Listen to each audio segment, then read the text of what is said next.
ሳምንት ከሥላሴ አካላት አንዱ አካል የሆነውን መንፈስ ቅዱስ ስለ መንፈስ ቅዱስ እያወራን ነበር።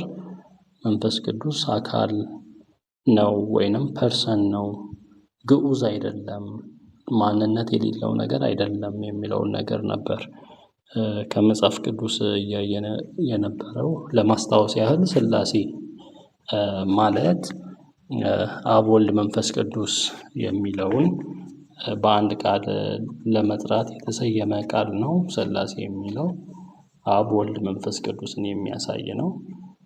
መጽሐፍ ቅዱስ ውስጥ አብ ወልድ መንፈስ ቅዱስ የሚለው አንድ ላይ ከ50 ጊዜ በላይ ተጽፏል። በተናጠል ደግሞ ከቁጥር በላይ ጊዜ ተጽፏል። አብ ወልድ፣ አብና ወልድ፣ አብና መንፈስ ቅዱስ፣ ወልድና መንፈስ ቅዱስ እንደዚህ በአንድነት የተጠቀሱበት ብዙ ቦታዎች አሉ። ከዚህ በፊት ያው አብ ወልድና መንፈስ ቅዱስ አንድ ላይ የተጠቀሱበትን ጥቅሶች ወይንም ስሉሳውያን መንባባት የሚለውን በእንግሊዘኛው ትራያዲክ ቴክስትስ ይባላሉ፣ እነሱን ለማየት ሞክረን ነበር።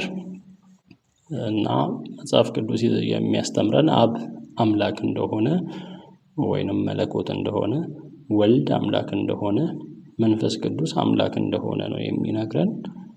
አብ ማንነት እንዳለው ፐርሰን እንደሆነ፣ ወልድ ማንነት ያለው ፐርሰን እንደሆነ፣ እንዲሁም መንፈስ ቅዱስ ማንነት ያለው ፐርሰን እንደሆነ ነው የሚነግረን። ፐርሰን ለሚለው የአማርኛ አቻ ትርጉም የተጠቀምነው አካል የሚለውን ነው። በሥላሴ ውስጥ እየተጠቀምን ያለነው አካል ስንል ማንነት ያለውን ነገር ራሱን እኔ ብሎ የሚጠራ ስለ ራሱ መኖር የሚያውቅ ለዛ ነው አካል ብለን እየጠራን ያለነው እንጂ በዲ ወይንም ፊዚካል በዲ ቁሳዊ የሚዳሰስ የሚጨበጥ አካልን በሚያሳይ መልኩ እንዳልሆነ አውርተናል። እና አብ ወልድ እንዳልሆነ ባለፉት ክፍሎች በደንብ እያየን ነበር። አብ አካል ነው፣ ወልድ አካል ነው፣ አብ ወልድ አይደለም የሚለውን እያየን ነበር። መንፈስ ቅዱስ ደግሞ አካል ነው ወይንም ማንነት አለው የሚለውን የዛሬ ሳምንት ስናይ እየጠቀስን የነበረው ለምሳሌ መንፈስ ቅዱስ ማስተማር እንደሚችል የዮሐንስ ወንጌል ላይ ተጽፏል። አንዳንድ ሃይማኖቶች እዚህ ላይ መንፈስ ቅዱስ ግዑዝ ነው ብለው ያምናሉ። ያ ማለት ማንነት የለውም። ግዑዝ ማለት ለምሳሌ ድንጋይ ግዑዝ ነው፣ ማንነት የሌለው ነገር፣ ሕይወት የሌለው ነገር፣ ስለ ራሱ መኖር የማያውቅ ነገር። እንደዛ ድንጋይን ብንወስድ፣ አፈርን ብንወስድ እነዚህ ማንነት የሌላቸው ነገሮች ናቸው፣ ግዑዝ ይባላሉ። በእንግሊዘኛው ኢምፐርሰናል ቢንግስ ይባላሉ። እና ቢንግ ወይንም ህላዌ ወይንም ህልውና በሁለት ነው የሚከፈለው፣ ፐርሰናል እና ኢምፐርሰናል ተብሎ። ያ ማለት አካልና ግዑዝ ተብሎ ነው የሚከፈለው በአማርኛው። ማንነት ያለውና ማንነት የሌለው፣ ስለ ራሱ መኖር የሚያውቅና የማያውቅ ተብሎ ነው የሚከፈለው። እና ከሁለቱ ውጪ የለም። አንድ ህልውና ከሁለቱ ውጪ ሊሆን አይችልም። የሆነ ነገር ፐርሰን ነው ከተባለ ግዑዝ አይደለም ማለት ነው። ኢምፐርሰናል ቢንግ ነው ከተባለ ደግሞ ፐርሰን አይደለም ማለት ነው። አንዱን ከሆነ አንዱን አለመሆን አይችልም። ስለዚህ አንዳንድ ሃይማኖቶች ብለው የሚያስተምሩት መንፈስ ቅዱስ ግዑዝ ነው ብለው ነው የሚያስተምሩት። ግዑዝ ነው ማለት ማንነት የለውም፣ የራሱ ማንነት የለውም። ስለዚህ ግዑዝ ነው ማለት ነው። ወይንም ኢምፐርሰናል፣ ፐርሰን ካልሆነ ኢምፐርሰናል ቢንግ ነው። ኃይል ብቻ ነው፣ እንደ ኤሌክትሪክሲቲ ይላሉ ኦንሊ ጂሰሶችም፣ ጂሆቫ ዊትነስ የይሖዋ ምስክር አማኞችም እንደዚህ ብለው ያስተምራሉ። ጀስት ኃይል ነው፣ የሆነን ስራ የሚሰራ ኃይል ነው፣ ከእግዚአብሔር የሚላክ ኃይል ነው ብለው ነው። ኃይል ብቻ ነው። ኤሌክትሪክሲቲ መብራትን እንደሚያበራ መብራት፣ እንዲሁም ስቶቮች፣ ሌሎች ቁሳቁሶች በኤሌክትሪክሲቲ የሚንቀሳቀሱ አሉ። እነሱን እንዲሰሩ እንደሚያደርግ መንፈስ ቅዱስም የሆነን ስራ ለመስራት የሚላክ ኃይል እንደሆነ ነው የሚናገሩት እንጂ ማንነት አለው አይሉም። መጽሐፍ ቅዱስ ግን የሚነግረን እንደዛ አይደለም ነው። መጽሐፍ ቅዱስን ስናጠና መንፈስ ቅዱስ የሚያስተምር እንደሆነ ማስተማር የሚችል እንደሆነ ይነግረናል። ማስተማር ከቻለ እንግዲህ አስቡ፣ ግዑዝ ከሆነ ነገር ጋር አስቡ። ድንጋይን አስቡ። ድንጋይ ማስተማር አይችልም። አፈር ማስተማር አይችልም። ወይንም አየር ግዑዝ የሆኑ ነገሮችን ፐርሰናል ያልሆኑ ኢምፐርሰናል የሆኑ ነገሮችን ስታስቡ ማስተማር አይችሉም። እንደዛ የኤሌክትሪክ ኃይል ሊያስተምረን አይችልም። ነገር ግን መንፈስ ቅዱስ ያስተምራል፣ ስለ ኢየሱስ ያሳስባል። ኢየሱስ የነገራቸውን ነገር ለደቀ መዛሙርቱ ያሳስባል በእነሱ ውስጥ በመሆን። ስለዚህ ከዚህ በቀላሉ የምንረዳው ማስተማር ከቻለ ዕውቀት አለው ነው። ዕውቀት ካለው ግዑዝ ነው አንልም። ዕውቀት ያለው ነገር ግዑዝ ሊሆን አይችልም። ግዑዝ ዕውቀት የለውምና፣ ግዑዝ አያውቅምና። ስለዚህ ግዑዝ ነው እንዳንል የሚያደርገን አንደኛው ምክንያት ይሄ ነው። ሌላኛው ይመሰክራል። መንፈስ ቅዱስ እንደሚመሰክር ስለ እኔ ይመሰክራል ብሎ የዮሐንስ ወንጌል 15:26 ላይ ኢየሱስ ክርስቶስ ያወራል። ስለ እኔ ይመሰክራል፣ ከዛ እናንተም ስለ እኔ ትመሰክራላችሁ ይላል ሐዋርያቱን። እዚህ ክፍል ላይ ሐዋርያቱንም ትመሰክራላችሁ ይላል፣ መንፈስ ቅዱስንም ይመሰክራል ይላል። ስለዚህ መመስከር የሚለው ለማን ተሰጥቷል? ለሐዋርያቱ ተሰጥቷል። ሐዋርያቱ ማንነት ያላቸው ፐርሰንስ ናቸው። ማንነት ያላቸው ስለ ራሳቸው ኤግዚስተንስ የሚያውቁ ፐርሰንስ ናቸው ሐዋርያቱ። ለፐርሰን የተሰጠ የሥራ ድርሻ ለመንፈስ ቅዱስ ተሰጥቷል ነው። ስለዚህ ለመንፈስ ቅዱስ መመስከር ከተሰጠ የሚመሰክር ግዑዝ ያልሆነ አካል ነው፣ ማንነት ያለው አካል ነው። ስለዚህ መንፈስ ቅዱስ ማንነት አለው፣ ግዑዝ አይደለም፣ ኃይል ብቻ አይደለም። በሌሎች ምትክ እንደሚጸልይ፣ የእግዚአብሔርን ጥልቅ ነገር እንደሚመረምር፣ የእግዚአብሔርን ሐሳብ እንደሚያውቅ፣ እነዚህን ሁሉ የዛሬ ሳምንት ለማየት ሞክረን ነበር እና ዛሬም ካቆምንበት ነው የምንቀጥለው። መንፈስ ቅዱስ የጸጋ ስጦታዎችን ለአማኞች እንደሚሰጥ መጽሐፍ ቅዱስ ይናገራል። አንደኛ ቆሮንቶስ 12:11 ደርሰን ማንበብ እንችላለን። በጌታ በኢየሱስ ስም አነባለሁ። እነዚህ ሁሉ የዚያው የአንዱ መንፈስ ስጦታዎች ሲሆኑ ለእያንዳንዱ ሰው እርሱ ራሱ እንደፈቀደ ይሰጠዋል።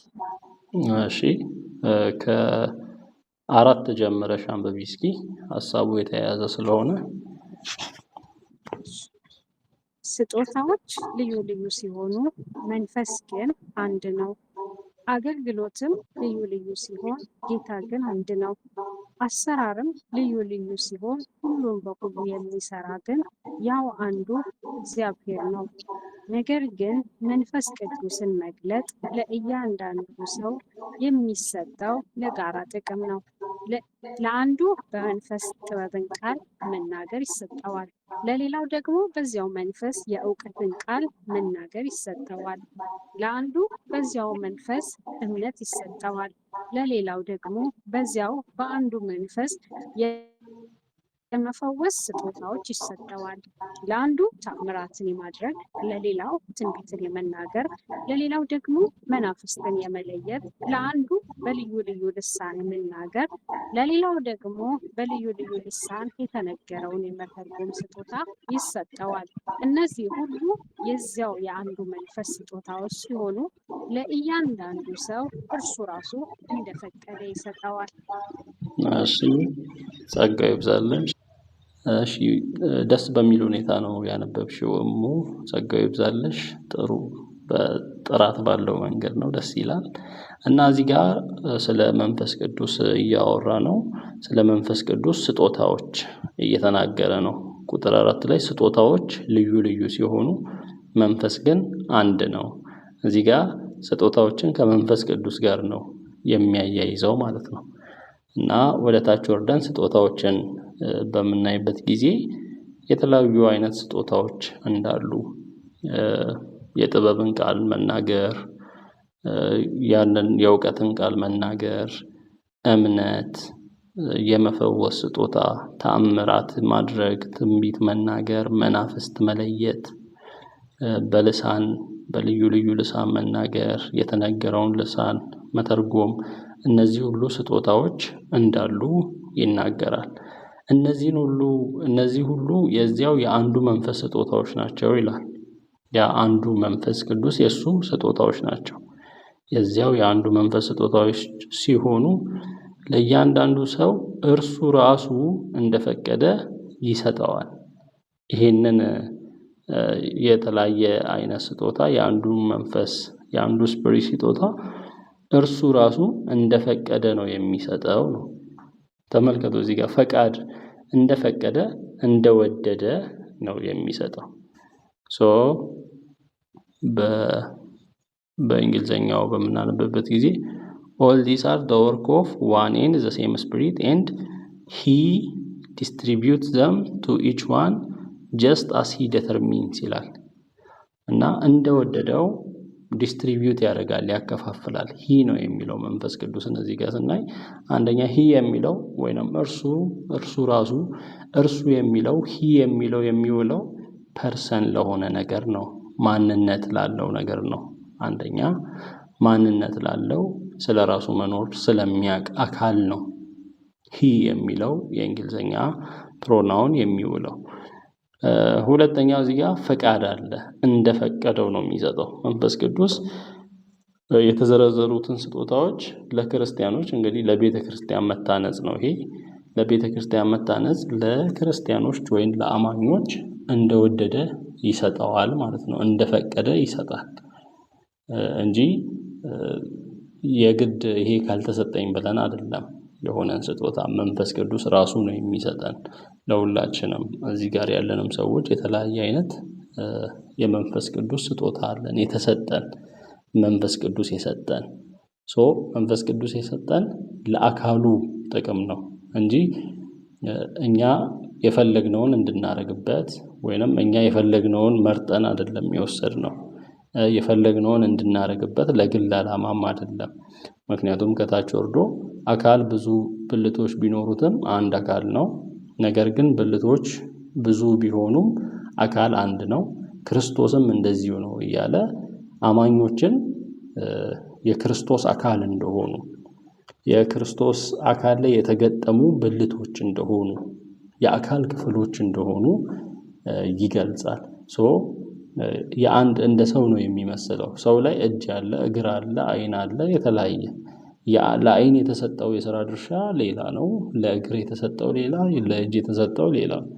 እግር ለምን የአይን ድርሻ አልተሰጠኝም ብሎ እንደማያኮርፈው፣ አይን ለምን የጨጓራ ስራ አልተሰጠኝም ብሎ እንደማያኮርፈው ማለት ነው። ምክንያቱም የአይን ጥቅም ለአይን ብቻ አይደለም፣ ለመላው አካሉ ነው። የእግር ጥቅም ለእግር ብቻ አይደለም፣ ለመላው አካሉ ነው። እንደዛውም እኛም አማኞች በአንዱ አካል በክርስቶስ አካል ላይ የተገጠምን ብልቶች ነን፣ የአካል ክፍሎች ነን። ስለዚህ እያንዳንዳችን ስጦታዎች አሉ እና ያ ስጦታ የተሰጠው ለሙሉ አካል ግንባታ እንጂ ለራስ ለግል ጥቅም አይደለም። ያንን የመንፈስ ቅዱስ ስጦታ የመስጠት ድርሻ የመንፈስ ቅዱስ እንደሆነ ማየት እንችላለን። እንደፈቀደ የሚሰጠው መንፈስ ቅዱስ ነው። እንደፈቀደ የሚለው ቃል መንፈስ ቅዱስ ፈቃድ እንዳለው ያሳያል። ፈቃድ ደግሞ ማንነት ያለው ነገር ነው። ፈቃድ ያለው ግዑዝ ድንጋይ ፈቃድ የለውም። ድንጋይ የፈቀደውን ያደርጋል እንዴ? አያደርግም። ይሄ ግልጽ ነው። መንፈስ ቅዱስን ግዑዝ ነው ማንልበት ምክንያት ይሄ ነው። በቃ ግዑዝ ከሆነ ፈቃድ የለውም፣ ፈቃድ ካለው ግዑዝ አይደለም ነው፣ አለቀ። ግዑዝ ካልሆነ ደግሞ ግዑዝ ያልሆነ ነው። ግዑዝ ያልሆነ ነው ማለት ፐርሰን ነው ማለት ነው። ቅድም ብያቸዋለሁ። የሆነ ቢንግ ሁለት አማራጭ ነው ያለው። ፐርሰናል ቢንግ ነው ወይንም ኢምፐርሰናል ቢንግ ነው። ያ ማለት አካል ነው፣ ካልሆነ ግዑዝ ነው። ከሁለቱ ውጪ የለም። እና ብዙ ጊዜ ኦንሊ ጂሰሶች የሚያስቸግሩት በዚህ ነው። ግዑዝም አይደለም ኢምፐርሰናልም አይደለም ይላሉ። እግዚአብሔር ስለ እግዚአብሔር ሲወራ እግዚአብሔር ምንድነው ሲባል ፐርሰን ነው ወይ ስንላቸው ፐርሰን አይደለም ይላሉ። እሺ ኢምፐርሰናል ቢንግ ነው ወይ ስንል ኢምፐርሰናልም አይደለም ይላሉ። ታዲያ ምንድን ነው? ፐርሰናልም ኢምፐርሰናል መካከለኛ ቦታ የለም። ከሁለቱ አንዱ ነው እንጂ አይ ሁለቱም አይደለም ብሎ መገገም አይቻልም ማለት ነው። እንደዚህ አይነት ህልውና ወይንም ቢንግ የለም። መንፈስ ቅዱስም ግዑዝ ካልሆነ እንግዲህ ፈቃድ አለው ስላችሁ ኦኬ ፈቃድ ካለው ግዑዝ አይደለም ማለት ነው። ግዑዝ አይደለም ባልን በዛ ቅጽበት አካል ነው ወይንም ፐርሰን ነው ማለት ነው። ግዑዝ ያልሆነ ፐርሰን ነው፣ ማንነት ያለው። ግዑዝ ካልሆነ ማንነት አለው፣ ፈቃድ አለው። ፈቃድ ካለው ግዑዝ እንዳልሆነ መረዳት እንችላለን። በግልጽ ያሳየናል መጽሐፍ ቅዱስ እንደዛ እየነገረን ነው። ሌላ ቦታ ላይ ደግሞ መንፈስ ቅዱስ አንዳንድ ድርጊቶችን እንደሚከለክል መጽሐፍ ቅዱስ ሐዋርያት ሥራ 16:6 ላይ ይናገራል። ይህም መንፈስ ቅዱስ ማንነት ያለው እንደሆነ ያስረዳናል። የሐዋርያት ሥራ 16:6ን እናነባለን። ጳውሎስና ባልደረቦቹ ቃሉን በእስያ እንዳይሰብኩ መንፈስ ቅዱስ ስለከለከላቸው በፍርግያና በገላትያ ሀገር አልፈው ሄዱ። 7ንም ጨምሪ። ወደ ሚስያም በተቃረቡ ጊዜ ወደ ቢታንያ ሊገቡ ሞከሩ፣ ነገር ግን የኢየሱስ መንፈስ አልፈቀደላቸውም። ስለዚህ በሚስያ በኩል አድርገው ወደ ጢሮአዳ ወረዱ። እሺ፣ በዚህ ክፍል ላይም እንደምናየው መንፈስ ቅዱስ ስለከለከላቸው ይላል።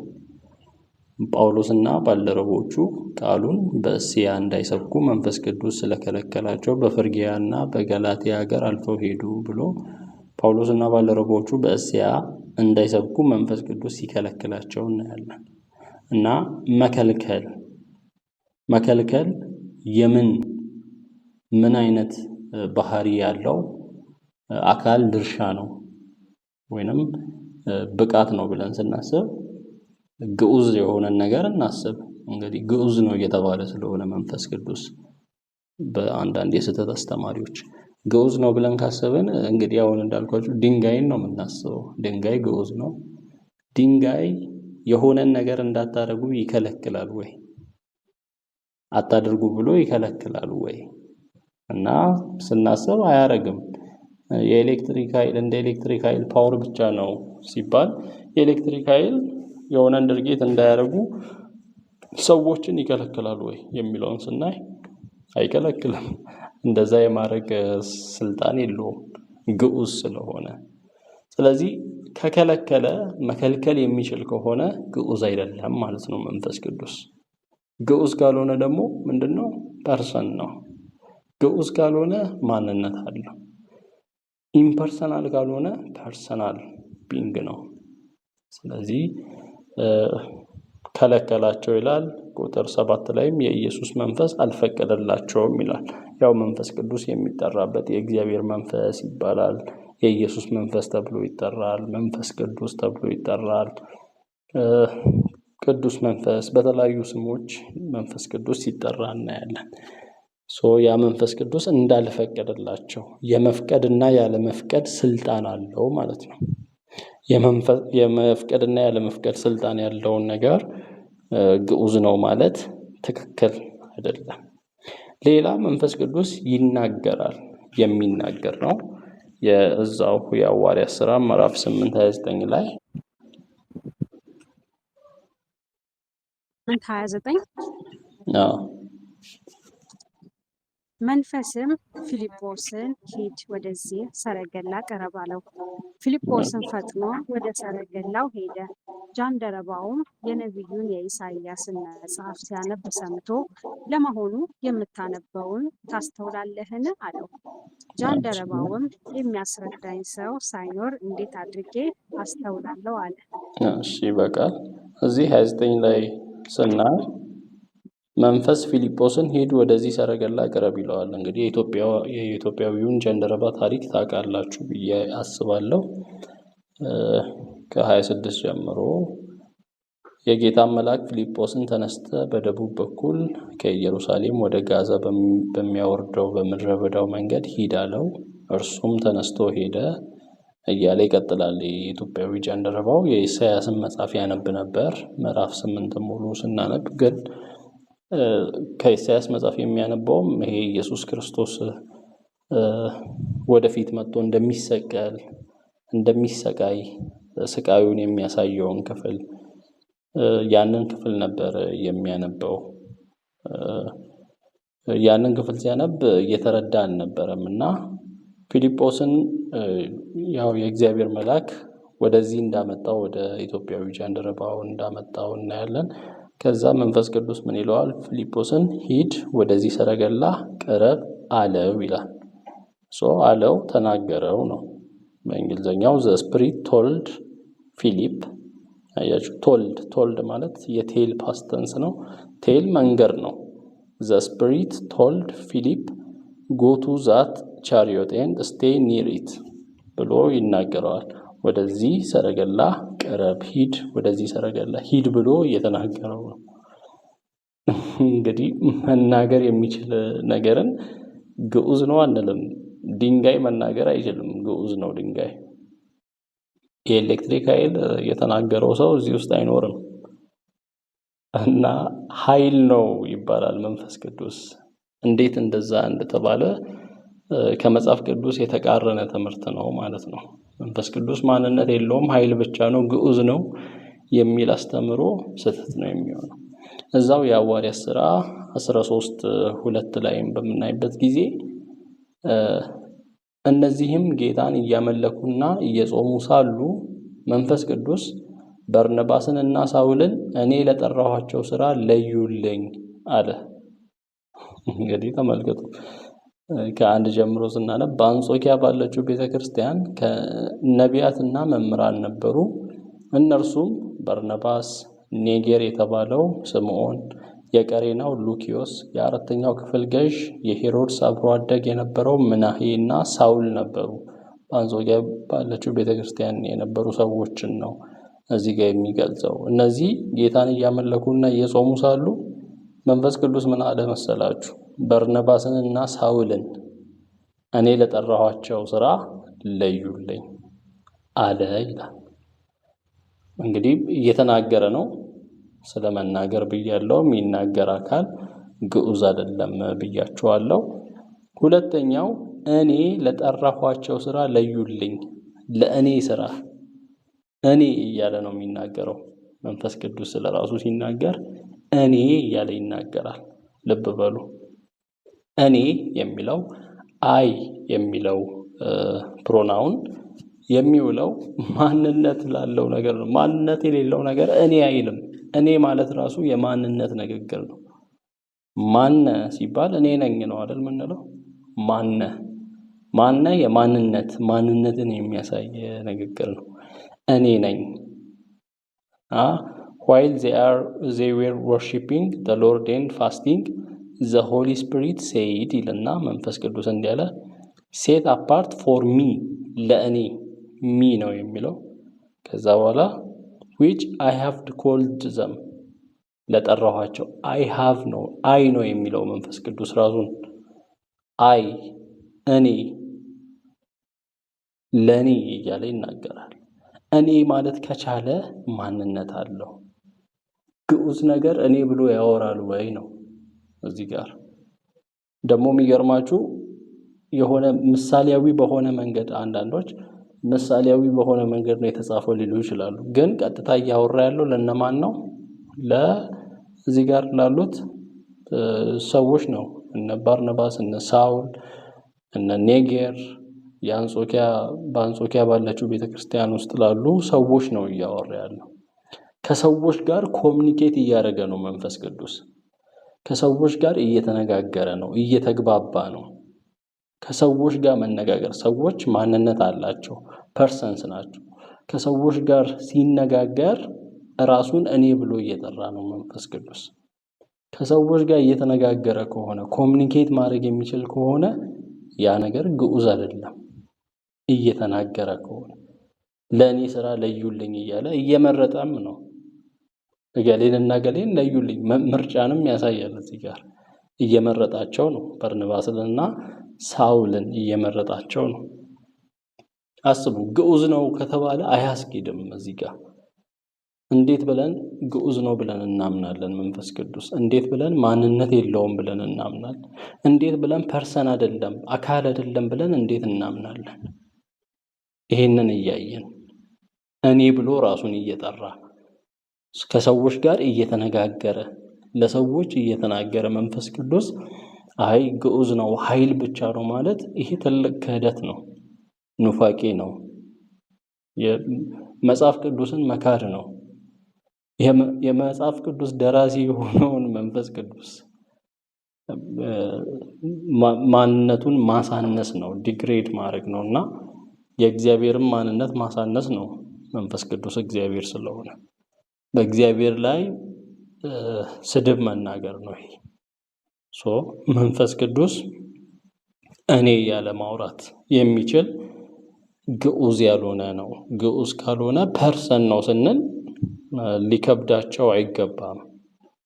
በሐሰት አስተምሮ ውስጥ ያሉ ሰዎች ፐርሰን ነው ሲባል፣ አካል ነው ሲባል፣ ማንነት አለው ማንነት ያለው አካል ነው ሲባል እንግዲህ መጽሐፍ ቅዱስን ቀጥታ መቀበል እንጂ የሚጎረብጥ እውነት መሆን የለበትም።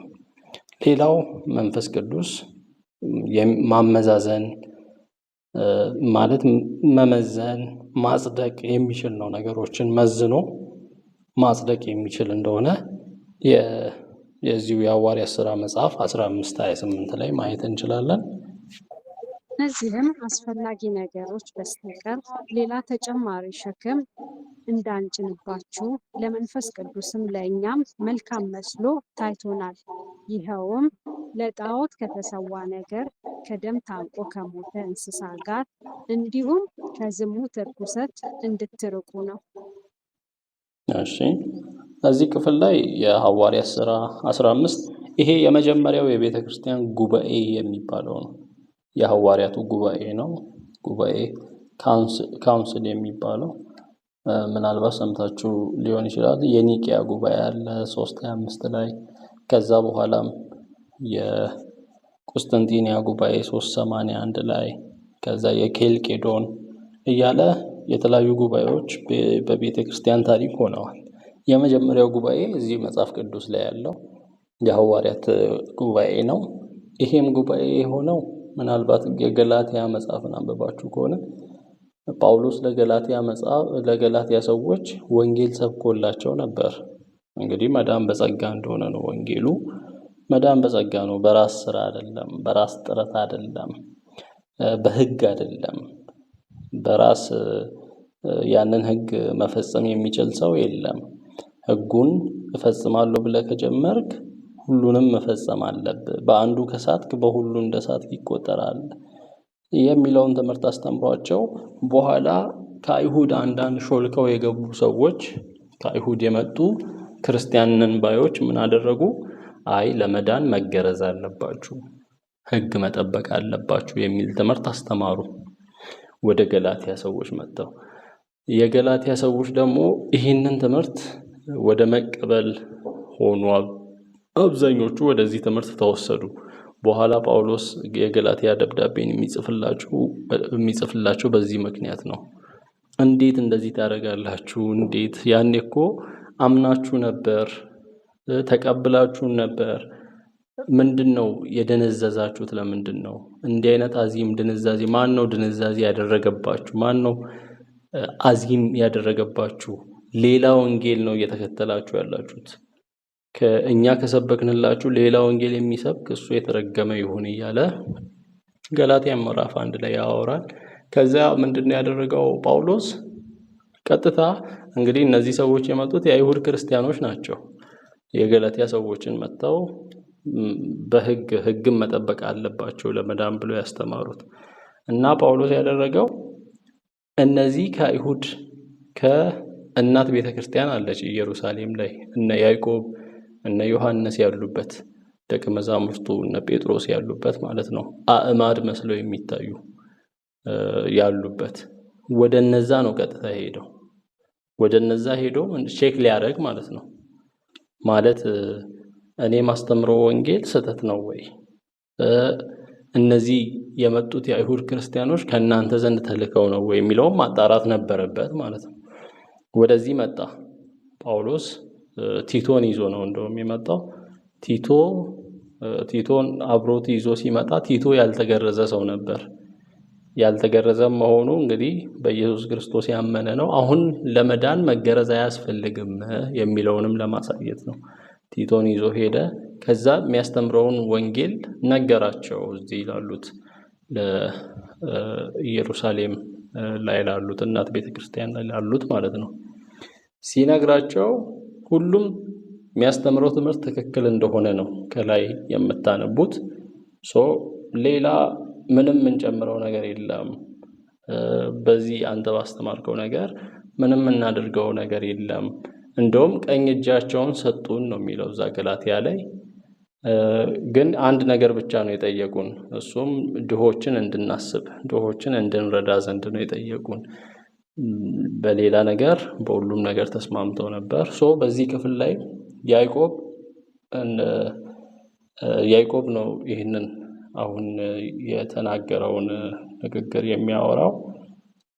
ከ22 ጀምረን ስናይ በዚህ ጊዜ ሐዋርያትና ሽማግሌዎች ከመላው ቤተክርስቲያን ጋር ሆነው ከመካከላቸው አንዳንድ ሰዎችን መርጠው ከጳውሎስና ከበርናባስ ጋር ወደ አንጾኪያ ለመላክ ወሰኑ። ከዛ ከወንድሞችን መካከል ዋነኛ የነበሩትን በርሲያን የተባለውን ይሁዳንና ሲላስን መረጡ፣ አብረው እንዲሄዱ ማለት ነው። ከዛ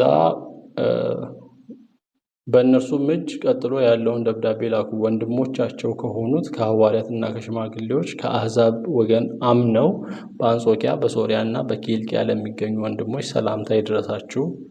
አንዳንድ ሰዎች ያለኛ ፍቃድ ከእኛ ዘንድ ወጥተው በንግግራቸው ልባችሁን እንዳወኩና እንዳናወጧቸው ሰምተናል። አያችኋ፣ ቅድም ሄደው የሰበኩት እነዛ የአይሁድ ክርስቲያኖች ከእኛ ዘንድ ወጥተው ልባችሁን አውከናል፣ ያለኛ ፍቃድ ነው የሄዱት እነዛ ሰዎች።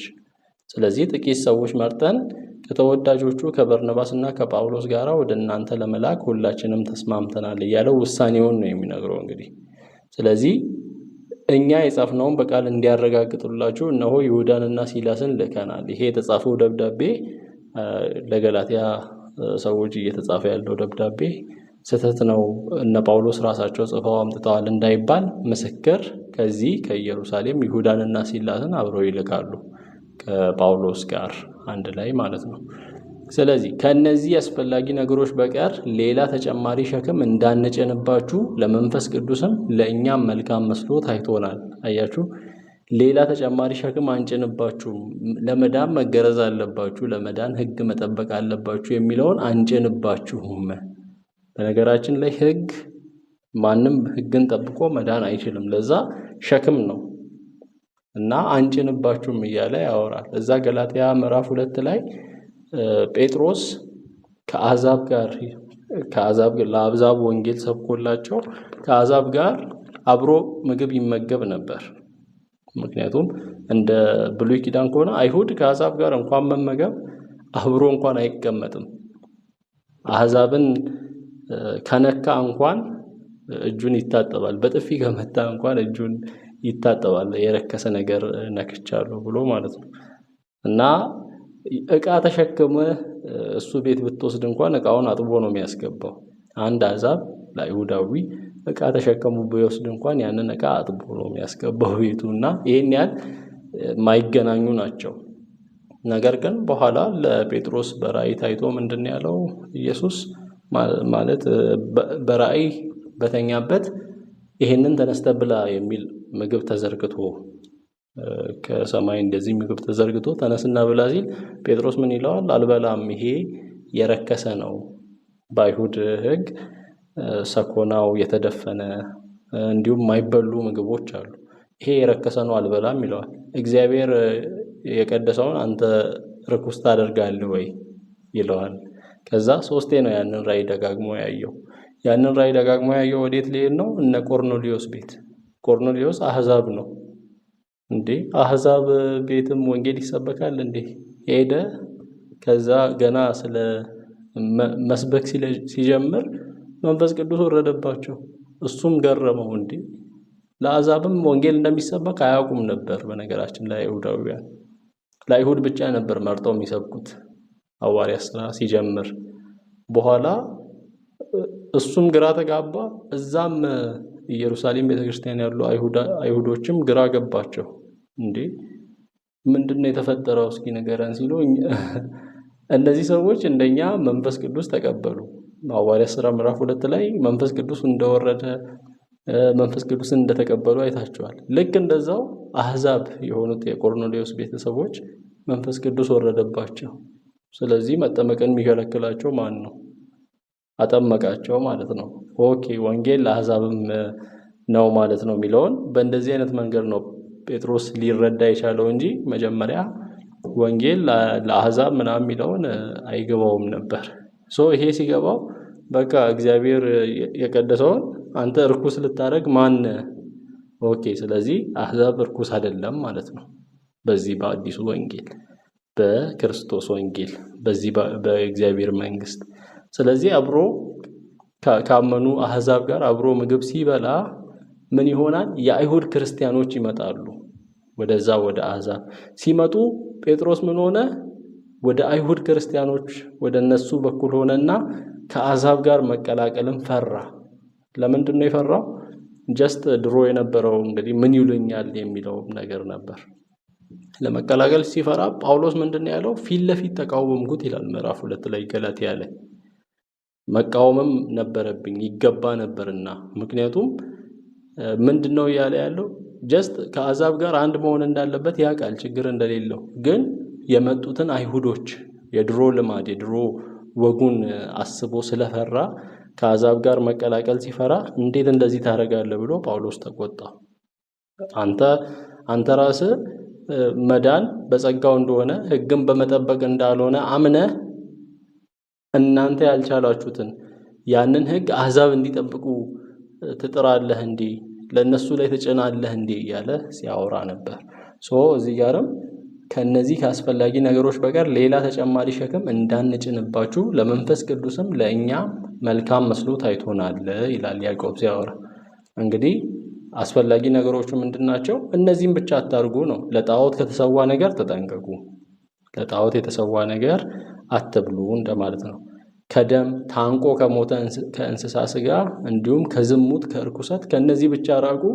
ሌላው ለመዳን ሕግ መጠበቅ አለባችሁ የሚለውን አንጭንባችሁ፣ እንዳንጭንባችሁ ለመንፈስ ቅዱስም ለእኛም መልካም መስሎ ታይቶናል ይላል ያዕቆብ።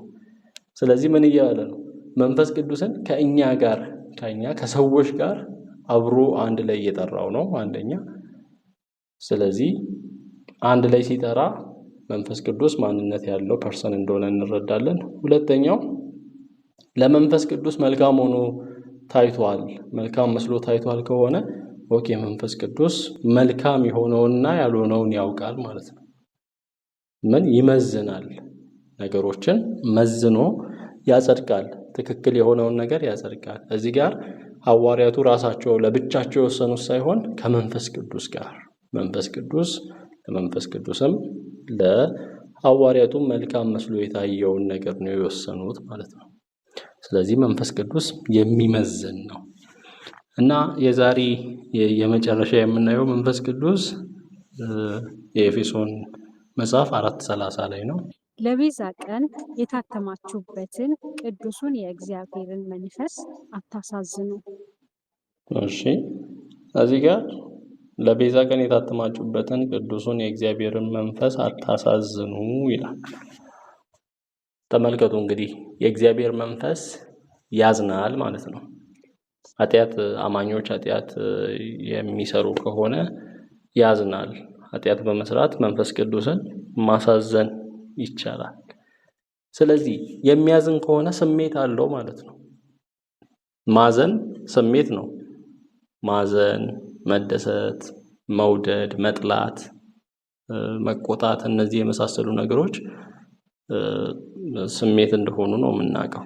ስለዚህ መንፈስ ቅዱስ ስሜት አለው ነው የሚያዝን ከሆነ። ልብ በሉ፣ የኤሌክትሪክ ኃይልን አታሳዝኑ፣ ግዑዝ የሆነን ነገር አታሳዝኑ፣ ድንጋይን አታሳዝኑ። ማንነት የሌለውን ነገር ማሳዘን አይቻልም። ማዘን የሚችል ነገር ከሆነ ማንነት አለው ማለት ነው። ማዘን የሚችል ከሆነ ፐርሰን ነው ማለት ነው። ግዑዝ አይደለም ማለት ነው።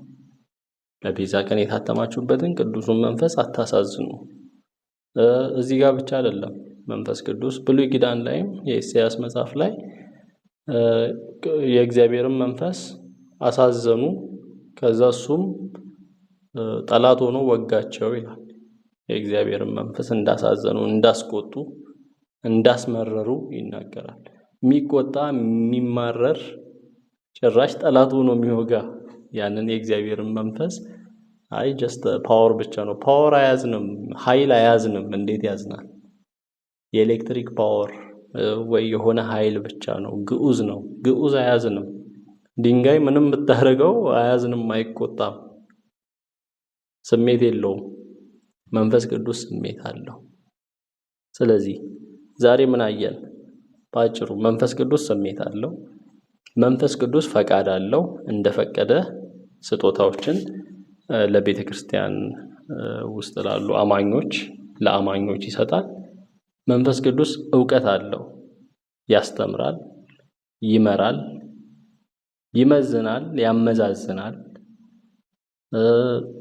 ይናገራል። እንግዲህ እነዚህን ነገሮች የሚያደርግን አካል ግዑዝ ነው ማለት አስቡት እስኪ፣ ስህተት ነው የሚሆነው።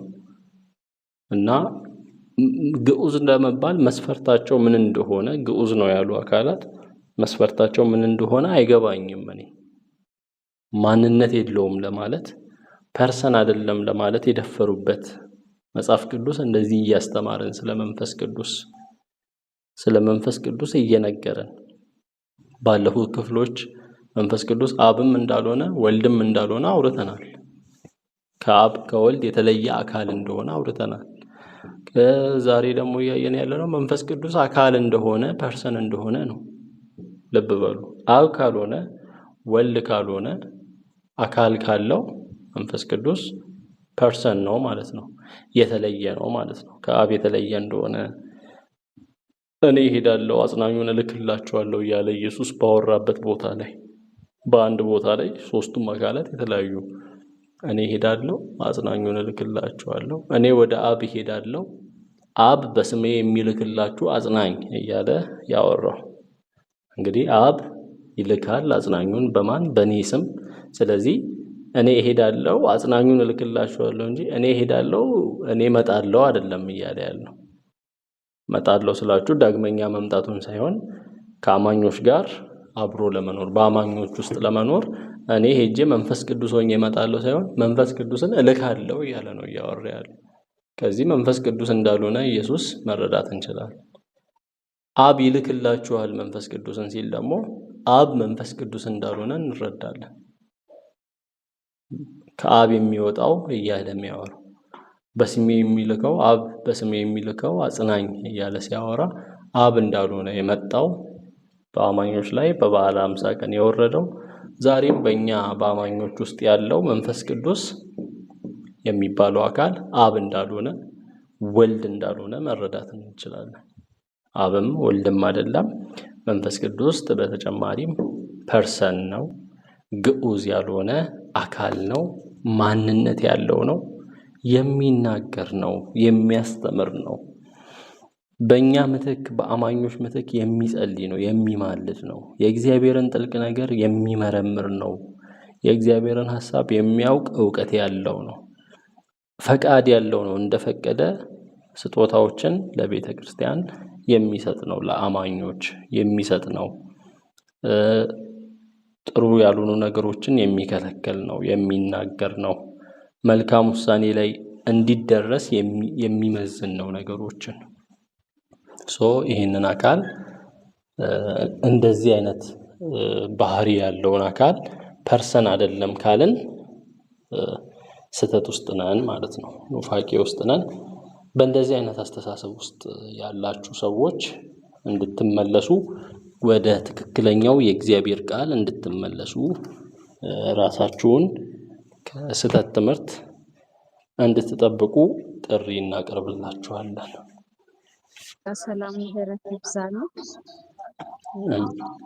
ጥሩ በጥሩ ሁኔታ ነው እየተማርን ያለነው። እሺ እኔ ዛሬ መድረስን ተቆጣጥሬያለሁ። እንግዲህ ሌሎቻችሁ ዝም ብላችኋል። ያው ስለ መንፈስ ቅዱስ ስለ እግዚአብሔር ቃል በእርግጥ አውቀን አንጨርስም።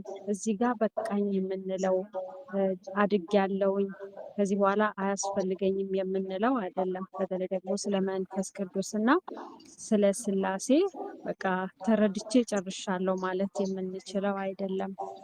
ግን ከነበረኝ እውቀት ላይ ጨምሬያለሁኝ። አንዳንድ መረዳቶች አሉ።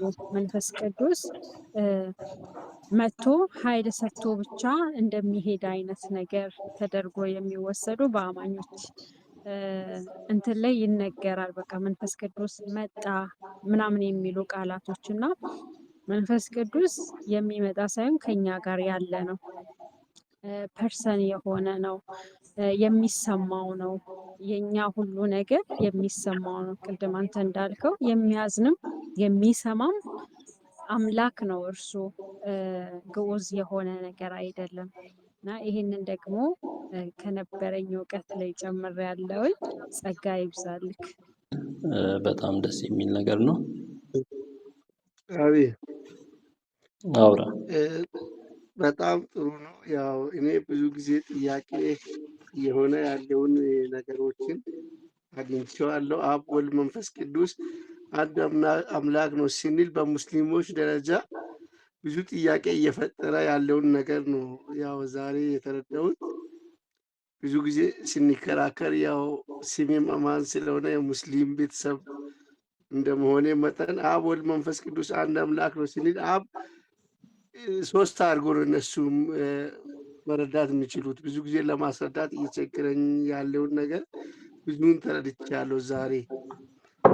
አብ ብቻውን፣ ወልድ ብቻውን፣ መንፈስ ቅዱስ ብቻውን እንዳልሆነ አንድ አካል እንደሆነ መናገር እንደሚችል እውቀት እንዳለው እና ስሜት እንዳለው ብዙውን ነው የተረዳሁት ዛሬ። በጣም ደስ ብሎኛል። የበለጠ ከአሁን በፊት በነበረው አንዳንድ ጊዜ አላፊ ብዬ በዩቱብ እያየው የነበረው እንደዚህ አልተረዳውም ነበር በአካል ወይም እንደዚህ ስላልተማርኩኝ። ግን አሁን ዛሬ ብዙ አውቄያለሁ።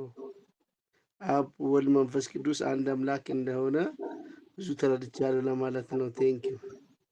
እሺ ዩቲዩብ ላይም በስቴፕ ነው እየሄድን ያለ ነው። አሁን ኢየሱስ ከአብ ጀምረን አብ አምላክ ነው ከሚለው ጀምረን ኢየሱስ አምላክ ነው የሚለው ላይ ነው ያለ ነው። ስለ መንፈስ ቅዱስ ስላላነሳን ነው ከዚህ በፊትም ይህኛውን ትምህርት ስለ መንፈስ ቅዱስ ዩቲዩብ ላይ አልተለቀቀም። ለዛ ነው ያላየኸው። ስንደርስበት ደግሞ በደንብ ጠለቅ ብለን እንገባበታለን። ጸጋው ይብዛልህ። ዛሬዎቹ የተወደዳችሁ ብሩካን አርፍጄ ነው የገባሁት፣ ግን ያደረስኩበት የቀረልኝን ልናገር። ያው ብዙዎቻችን ስለ መንፈስ ቅዱስ የእግዚአብሔር እስትንፋስ ከሱ የሚወጣ ኃይል እና ስንለው የሚመጣ ሂድ ስንለው የሚሄድ አርገን ነው የምናስበው እና ዛሬ ግን መንፈስ ቅዱስ ስሜት ያለው እኔ ነኝ ባይ ያለው አካል እንደሆነ ከሥላሴ ወይንም ከእግዚአብሔር አንድ ብለን ከምናምነው ከሥላሴ አካል አንዱ እኛን የፈጠረ እኛን የሰራ ደግሞም በአዲስ ኪዳን በኢየሱስ ከኛ ጋር ሊኖር እኛ ላይ ሊቀመጥ ሳይሆን ከኛ ጋር ሊኖር በእኛ ውስጥ ያለ የእግዚአብሔር አንዱ አካል እንደሆነና መንፈስ ቅዱስ ስሜት እንዳለው ልክ በገላትያ ላይ እንደተናገረው እንዲሁም በኤፌሶን ላይ እንደተናገረው የሚያዝን እንደሆነ ስሜት ፍቃድ እንዳለው ዛሬ ተምረናል። ያው መንፈስ ቅዱስ ከዚህ በፊት ወይ እንደነበረን ግንዛቤው ዛሬ ላይ አዲስ ነገር እንደተጨመረልን መንፈስ ቅዱስ ከአብ ከወልድ ያነሰ ማንነት የሌለው ልክ እግዚአብሔር አብ ብለን እንደምንፈራ መንፈስ ቅዱስንም እንዲሁ መፍራት ማክበር እንዳለብን በሶስቱ ውስጥ መተላለፍ መጣጣልና ወይ ደግሞ መተናነስ የሌለ የመለኮት አንዱ አካል እንደሆነ ነው። ጸጋ ይብዛልህ። ይሄ ተርፎልኛል። አርፍጄ በገባም ዋናው ላይ ነው መሰል የገባሁት። ጸጋ አብዝቶ ይብዛልህ፣ ይጨመርልህ። አሜን። ጸጋው ይብዛልሽ ሲሆን ጥሩ አድርገሽ እየገለጽሽ ነበር። ደስ በሚል ሁኔታ ደስ ይላል። እሺ